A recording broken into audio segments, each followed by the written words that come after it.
Baik, bismillahirrahmanirrahim. Assalamualaikum warahmatullahi wabarakatuh. Bertemu lagi dalam mata kuliah Manajemen Dana Bank. Dan hari ini kita akan membahas mengenai sumber dan alokasi dana bank.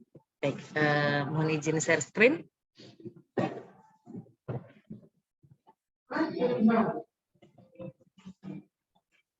Baik, sudah nampak ya. Kita hari ini membahas mengenai sumber dan distribusi pendapatan bank syariah. Jadi kalau kemarin kita sudah membahas dari mana saja sumber dana bank, ya kemarin sudah kita bahas ada dana pihak pertama, dana pihak kedua, dan dana pihak ketiga. Dana pihak pertama itu dari mana, kedua dan ketiga, ya itu dari mana saja, itu sudah kita pelajari di pertemuan yang lalu. Lalu pengalokasian dana bank. Ini juga kemarin sempat kita bahas gitu ya, ada earning asset dan non earning asset. Nah, maka ini akan kita perdalam lagi sumber dan distribusi pendapatan bank. Jadi bank itu pendapatannya dari mana sih? Pendapatan sama dana itu beda ya. Kalau pendapatan itu lebih ke laba atau keuntungan. Bank syariah mendapatkan laba dari mana? Dan distribusikan untuk apa? Untuk siapa? Seperti itu. Itu yang akan kita bahas hari ini. Baik, saya lanjutkan bicara mengenai pengelolaan dana bank ya, yang kemarin ada sumbernya dan kemarin ada alokasiannya. Nah, bagaimana pengelolaannya seperti itu? Yang pertama, sumber dana bank yang ada 3 pihak kemarin akan dikelola. Setelah dikelola, maka akan dialokasikan. Nah, ketika bank melakukan pengalokasian dana, maka bank akan mendapatkan profit, di mana profit ini akan dibagi 2, yaitu bank dan nasabah. Paham sampai di sini? Baik. Nah, profit yang tadi dibagikan kepada 2 pihak, yaitu bank dan nasabah, masih ada pembagiannya lagi. Jadi untuk bank itu dibagi menjadi nasabah investasi dan pemegang saham. Nah, sedangkan nasabah sendiri itu dibedakan menjadi customer deposit by type, atau tipenya apa? Ini nasabah tabungankah, depositokah, atau giro? Lalu kategori yang kedua adalah special customer deposit, seperti itu. Baik, saya bicara sumber pendapatan bank. Jadi bank itu Mas Mbak, ini minggu lalu udah saya singgung juga, bank itu mendapatkan pendapatan dari yang pertama adalah bagi hasil atas kontrak kerjasama. Kontrak kerjasama ada yang namanya mudorobah dan musyarakah. Ya, sudah saya tuliskan jelas kemarin bahwa akad mudorobah dan musyarakah akan mendapatkan bagi hasil, itulah keuntungan. Lalu yang kedua, keuntungan margin dari kontrak jual beli. Kontrak jual beli ini ada murobahah, salam, dan istisna.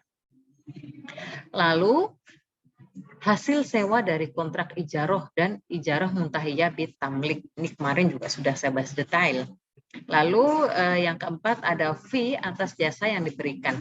Nah, ketika teman-teman melakukan transfer gitu ya, melakukan transfer katakan dari Bank BSI ke Bank Muamalat atau ke Bank BRI, maka di situ akan dikenakan cas gitu ya, katakan 6.500 atas transfer tersebut. Nah, itulah yang disebut dengan jasa fee atas jasa. Seperti itu.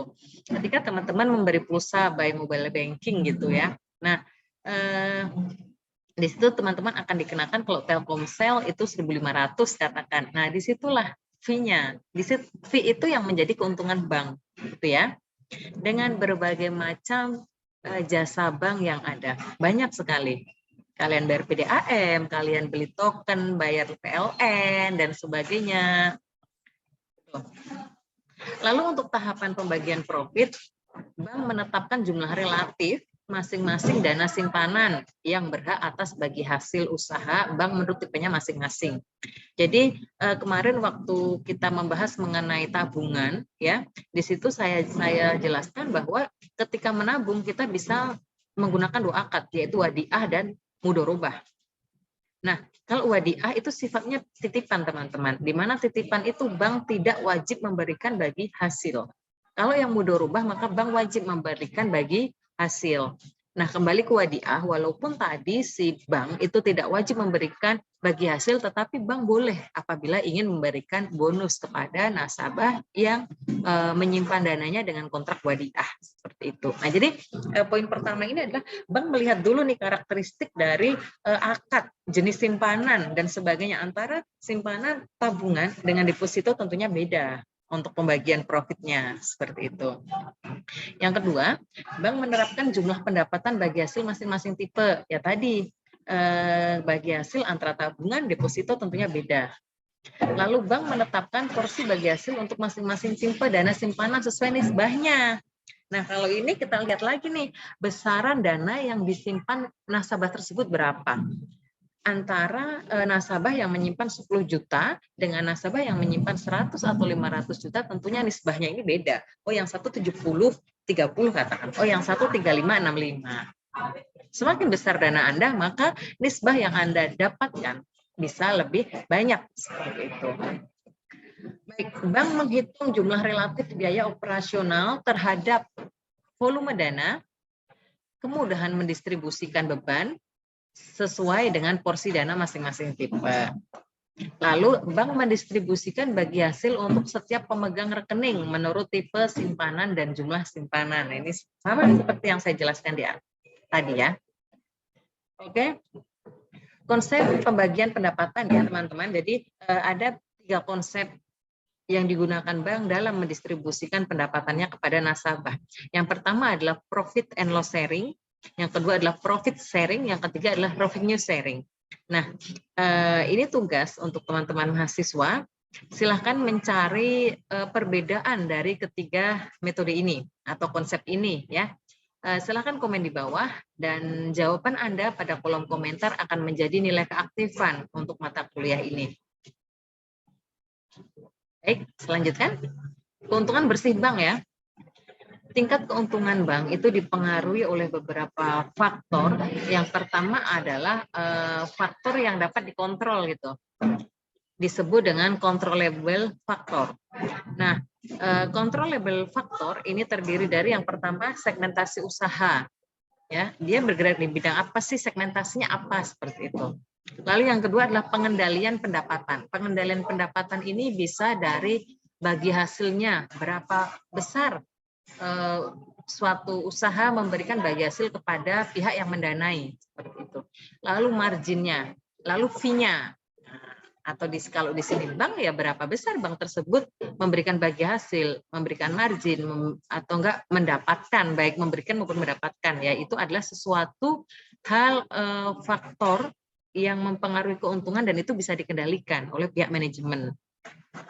Lalu untuk kontrol, faktor yang tidak terkontrol gitu ya, uncontrollable factor, itu ada kondisi ekonomi. Jadi saya contohkan kayak sekarang 3 tahun berjalan ini kita ada pandemi gitu. Itu sesuatu yang tidak bisa dikontrol oleh manajemen karena itu bencana gitu ya, bencana non alam yang memang menimpa semua sektor dan tidak bisa dikendalikan oleh 1-2 manajemen. Itu disebut uncontrollable factor. Lalu yang kedua ada force major. Force major di sini adalah bencana alam. Nah, bencana alam itu bisa berupa banjir, longsor dan sebagainya, termasuk kebakaran ya. Memang benar ya, mayoritas kebanyakan perusahaan mereka sudah mengasuransikan diri dalam hal kebakaran gitu. Tapi yang namanya dokumen itu kan suatu hal yang tidak bisa dengan mudah kembali gitu. Sekalipun bisa diurus bisa, cuman itu sesuatu hal yang emang itu uncontrollable, seperti itu. Baik, saya rasa itu. Silahkan nanti teman-teman untuk menjawab ya. Saya akhiri. Terima kasih. Assalamualaikum warahmatullahi wabarakatuh.